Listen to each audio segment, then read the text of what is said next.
Hej. Jeg vil nu definere cosinus, sinus og tangent ud fra enhedscirklen. Vigtige ting ved enhedscirklen er, at den altid skærer i 0,0, og at cirklen altid, det radius, den er altid 1. Når vi har den her cirkel, skal vi så finde vores vinkelretningspunkt, som vi markerer ved at skrive P. Og så skal vi så lave det, som senere bliver til en trekant, en sideben i den trekant. Vi gør det ved, at den skal køre fra vores centrum 0,0 op til vores vinkelretningspunkt. Når vi har det, så kan vi så lave en anden streg, en anden sideben på vores vinkelretningspunkt og ned til x-aksen. Og på x-aksen kan vi så aflæse vores cosinus. Det vil sige, at x er lige med cosinus. Måden vi finder sinus på, det er ved at igen tage udgangspunkt på vores vinkelretningspunkt og lave den sidste sidevinkel, hvis vi tager trekanten den her vej fra. På den måde kan vi så gøre det samme igen. Vi aflæser bare på y-aksen. Og det vil sige, at y er lige med sinus. Tangent, formen for tangent er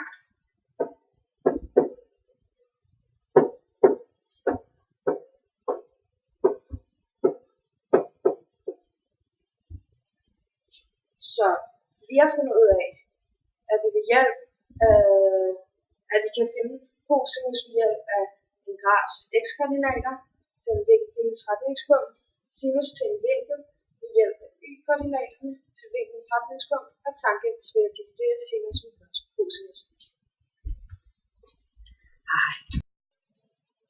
Hej, nu vil jeg lave et bevis for en sinusrelation.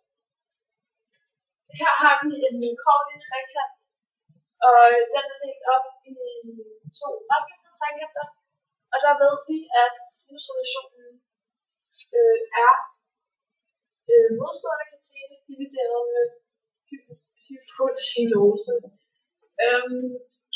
Og den kan vi så tage over i den venstre trekant, og der har vi vinkel A, og vi bruger vinkel A, fordi at vinkel B ligger i begge trekanter, så vinkel A er lige så bruge. Så den hedder sinus til vinkel A er med den modstående katete, som er på, fordi at den modstående katete altid ligger over for den vinkel, man bruger. Divideret med hypotenuse, som er C, fordi at hypotenuse altid ligger over for den rette vinkel.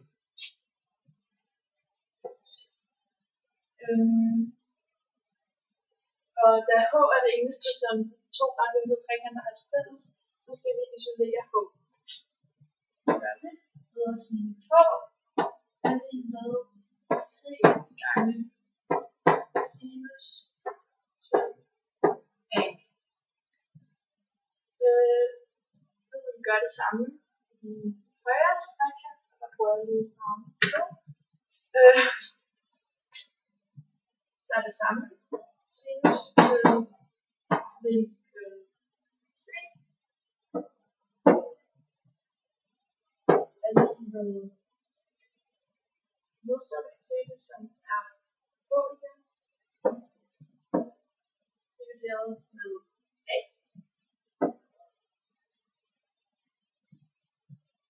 Og igen skal vi isolere H.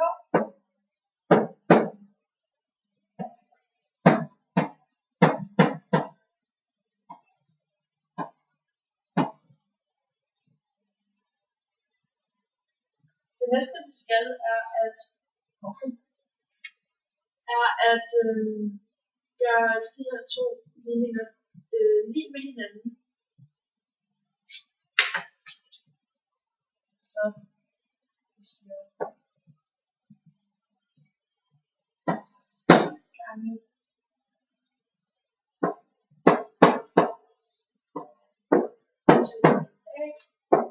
med A gange sinus til vinkel C.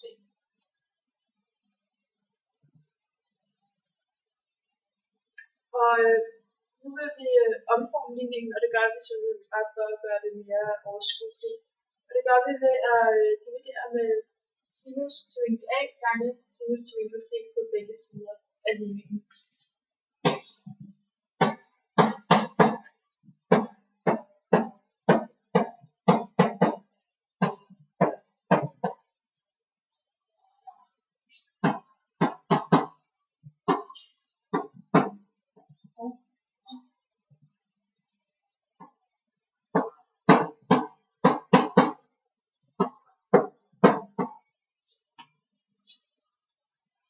Og når vi har gjort det, så er resultatet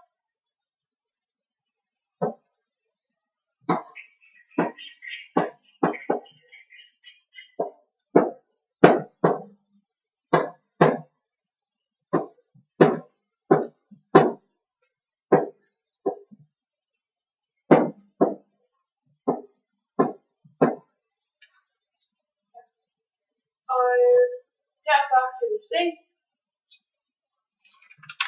ud fra vores sinusrelation, at det er sinusrelation, fordi den udgør vores skalefaktor. Hej hej, og god fornøjelse med ret opgaverne.